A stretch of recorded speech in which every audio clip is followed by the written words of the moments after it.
देश के अलग अलग राज्यों में अवैध बांग्लादेशियों के खिलाफ मुहिम जारी है। ताबड़तोड़ गिरफ्तारी से हड़कंप मचा हुआ है। एक के बाद एक पुलिस इनको दबोच रही है। इस बीच यूपी के अलीगढ़ में एटीएस ने बड़ी कार्रवाई की है और कई बड़े खुलासे किए हैं। इतना ही नहीं, महाराष्ट्र और असम में भी इनकी गिरफ्तारी तेजी से हो रही है। दिल्ली में तो इनको पकड़ने के लिए पुलिस स्पेशल ड्राइव चला रही है, तो लगातार घुसपैठियों पर हो रही एक्शन से बवाल मचा हुआ है। खुद को बचाने के लिए रात के अंधेरे में ये लोग एक जगह से दूसरी जगह भागने पर मजबूर हो गए हैं, लेकिन इसके बाद भी पुलिस और जांच एजेंसी की पैनी नजर से बच नहीं पा रहे। नमस्कार, कैपिटल टीवी उत्तर प्रदेश देख रहे हैं आप और मैं हूं आपके साथ दिव्या सिंह। इस खास प्रोग्राम पर्दाफाश में आपका स्वागत है। पर्दाफाश में बात होगी अवैध घुसपैठियों की। देश में बांग्लादेशियों के खिलाफ तगड़ा एक्शन। दलालों ने सिराज हलीमा को अलीगढ़ में बसाया। यूपी एटीएस की गिरफ्तारी से हुए कई बड़े खुलासे। फर्जी दस्तावेजों से बन रहे भारतीय पासपोर्ट। यूपी में बांग्लादेशियों के खिलाफ एक्शन जारी है। यूपी एटीएस ने सिराज नाम के एक बांग्लादेशी व्यक्ति को और उसकी पत्नी हलीमा के साथ अलीगढ़ से गिरफ्तार किया। सिराज बांग्लादेश के फरीदपुर जिले का रहने वाला है। मिली जानकारी के मुताबिक दलालों की मदद से बेनाफुल बॉर्डर पर पार करके सिराज भारत में आया। साथ ही उसने भारतीय दस्तावेज और पासपोर्ट भी बनवा लिए। सिराज इन दस्तावेजों के आधार पर सऊदी अरब, बांग्लादेश और दुबई की यात्रा भी कर चुका है। सिराज के अलावा उसकी पत्नी भी भारतीय पासपोर्ट से बांग्लादेश की कई बार यात्रा कर चुकी हैं। दरअसल कुछ दिनों से यूपी एटीएस को यह सूचना मिल रही थी कि बांग्लादेश के रहने वाले कुछ नागरिक अवैध रूप से भारत बांग्लादेश की अंतर्राष्ट्रीय सीमा को पार करके भारत आ रहे हैं। ये लोग एजेंटों के माध्यम से अपने फुट रचित भारतीय दस्तावेज तैयार करवाकर स्वयं को भारतीय नागरिक के रूप में बताकर भारत में बसे हैं। इस सूचना की पुष्टि करने पर पता चला कि सिराज नाम का एक बांग्लादेशी व्यक्ति और उसकी पत्नी फुट रचित दस्तावेजों के आधार पर खुद को भारतीय बताकर भारत में रह रहे हैं। इन लोगों ने फुट रचित दस्तावेजों के आधार पर भारतीय पासपोर्ट भी बनवा लिया है। इतना ही नहीं, ये लोग दुबई, बांग्लादेश और सऊदी अरब की यात्राएं भी कर चुके हैं। फर्जी तरीके से बनवाए थे भारतीय दस्तावेज। वही 22 दिसंबर को एटीएस की फील्ड इकाई अलीगढ़ ने सिराज और उसकी पत्नी हलीमा को गिरफ्तार किया। पूछताछ में सिराज ने बताया कि वह अपनी पत्नी के साथ दलालों के माध्यम से बेनाफुल बॉर्डर से सीमा पार करके भारत आया। वह पहले से भारत में कर रहे बांग्लादेशी व्यक्ति पप्पू की मदद से अलीगढ़ में खुद को पश्चिम बंगाल का निवासी बताकर रहने लगा। पप्पू की सहायता से ही इसके कुटरचित दस्तावेज तैयार हुए। इन्हीं दस्तावेजों के आधार पर सिराज और हलीमा के बैंक खाते खुलवाए गए और भारतीय पासपोर्ट तक बनवा दिया गया। हलीमा और सिराज ने 4 माह पहले भारतीय पासपोर्ट से ही बांग्लादेश की यात्रा की है।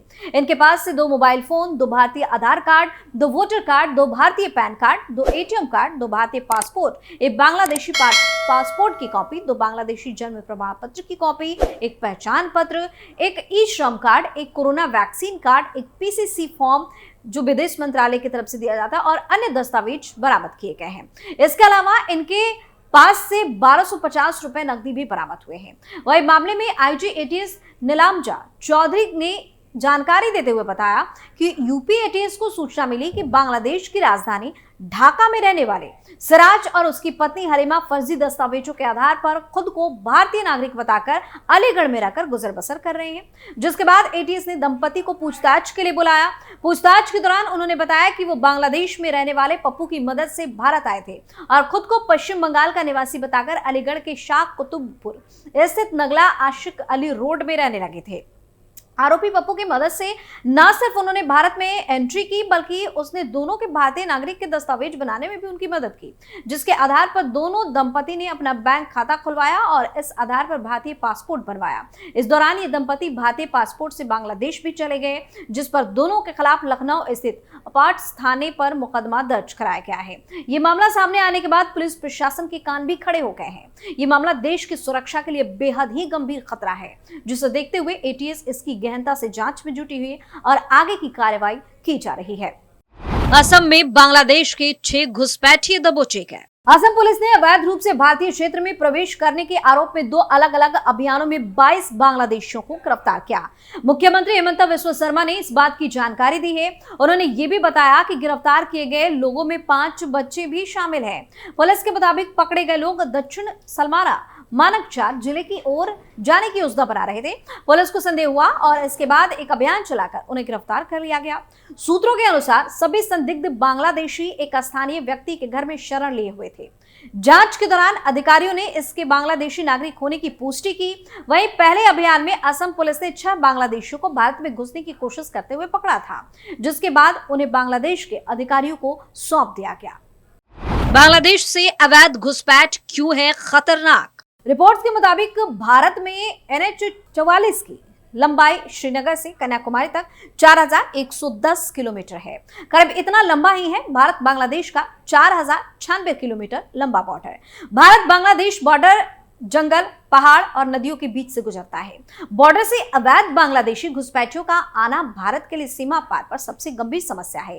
ये अवैध प्रवासी भारत की अर्थव्यवस्था, राजनीति, समाज और सुरक्षा के लिए बड़ा खतरा बन रहे हैं। ये बॉर्डर के इलाकों में तो बस ही चुके हैं, बल्कि उत्तर पूर्वी राज्यों के अलावा दिल्ली, मुंबई, बेंगलुरु समेत देश के लगभग हर राज्य तक पहुंच चुके हैं। ऐसे लोगों का सिलीगुड़ी कॉरिडोर में बसना देश की सुरक्षा के लिए ठीक नहीं, खासतौर पर जब चीन, पाकिस्तान के साथ बांग्लादेश की नजदीकियां बढ़ रही हो। जहां शेख हसीना को हटाए जाने के बाद कट्टरपंथियों के हौसले बढ़े हैं। 2003 से 4 की एक रिपोर्ट के मुताबिक बांग्लादेशी घुसपैठिए देश में 25 लोकसभा सीटों और 120 विधानसभा सीटों पर प्रभावी भूमिका में है। रिपोर्ट में बताया गया था कि 2003 तक दिल्ली में 6 लाख बांग्लादेशी घुसपैठिए भारतीय पहचान पत्र हासिल कर चुके थे। लगभग यही स्थिति देश के कई अन्य निर्वाचन क्षेत्रों में हो सकती है। अनुमान है कि अभी 3 से 5 करोड़ अवैध बांग्लादेशी घुसपैठिए भारत में रह रहे हैं। इसमें से कुछ गलत गतिविधियों में एक्टिव भी हो सकते हैं। भारत में बढ़ी आतंकवादी गतिविधियां। ये भी देखा गया है कि कट्टरपंथियों के सत्ता में आने पर बांग्लादेश से अतीत में घुसपैठ बढ़ी है। 2001 में कट्टरपंथी जमाते इस्लामी जैसे दलों के सहयोग से BNP सत्ता में आई तो भारत में घुसपैठ और आतंकवादी गतिविधियां बढ़ती चली गई। उस वक्त बांग्लादेश में आतंकवादी ट्रेनिंग कैंप तेजी से बढ़ने लगे थे। भारत बांग्लादेश बॉर्डर पर पकड़े गए उग्रवादियों ने पूछताछ के दौरान ईस्टर्न बॉर्डर के करीब इन कैंपों में कई बड़े आतंकवादी समूहों की मौजूदगी की पुष्टि भी की थी। सितंबर 11, 2001 के बाद पाकिस्तान की खुफिया एजेंसी ISI ने बांग्लादेश में आतंकी गतिविधियां और तेज कर दी। 2002 में कोलकाता में कई ISI एजेंटों की गिरफ्तारी भी हुई थी, जो बांग्लादेश बॉर्डर पार कर भारत में आ गए थे। तब भारत के तत्कालीन विदेश मंत्री यशवंत सिन्हा ने संसद में कहा था, ढाका में पाकिस्तानी हाई कमीशन ISI का नर्व सेंटर है, जो भारत के खिलाफ आतंकी गतिविधियों में लिप्त है। उन्होंने ये भी बताया था कि कई उग्रवादी संगठनों ने बांग्लादेश में ट्रेनिंग कैंप बना रखे हैं और बॉर्डर के करीब बड़ी संख्या में मदरसे भी बने हुए हैं। अक्टूबर 2002 में BSF ने बांग्लादेश में चल रहे 99 आतंकी ट्रेनिंग कैंपों की लिस्ट बांग्लादेश बॉर्डर गार्ड्स को सौंपी थी। 2002 में बांग्लादेश में अलकायदा, रोहिंग्या और कट्टरपंथी ताकतों के नेक्सस की रिपोर्ट भी मिली। यह नेक्सस अमेरिका के अफगानिस्तान में एक्शन के बाद और मजबूत हुआ। अलकायदा के 150 आतंकवादियों ने बांग्लादेश में शरण ली। सबसे खतरनाक बात यह थी कि इन्हें बांग्लादेश में प्रशासन और आर्मी का सपोर्ट मिला।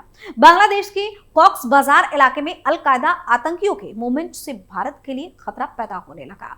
म्यांमार, चिटगांव और समुद्र के करीब होने से आतंकियों के लिए कॉक्स बाजार से कहीं भी जाना आसान हो गया। इस इलाके में कई आतंकी संगठनों के कैंप की मौजूदगी भी रिपोर्ट हुई।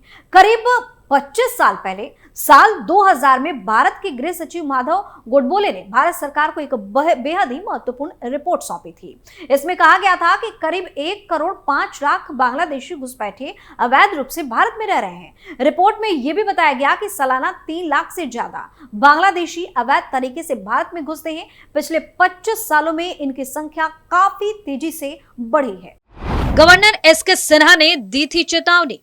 वहीं असम के गवर्नर रहे SK सिन्हा ने 1998 में भारत के राष्ट्रपति को सौंपी एक रिपोर्ट में लिखा था कि जिस तेजी से अवैध बांग्लादेशियों की संख्या बढ़ रही है, एक समय ऐसा आ सकता है जब वे ग्रेटर बांग्लादेश की मांग करने लगे। यानी ये कहें कि भारत के जिन इलाकों में अवैध बांग्लादेशियों की आबादी बढ़ गई है, उन्हें भी बांग्लादेश को सौंप दिया जाए। सिन्हा ने इस समस्या की राजनीतिक, सामाजिक और भौगोलिक खतरों से भी आगाह किया। बांग्लादेश और भारत की सीमा के करीब फर्जी आधार कार्ड और बाकी भारतीय पहचान पत्र बनाने वाले बिचौलियों की बात भी लगातार सामने आती रही है।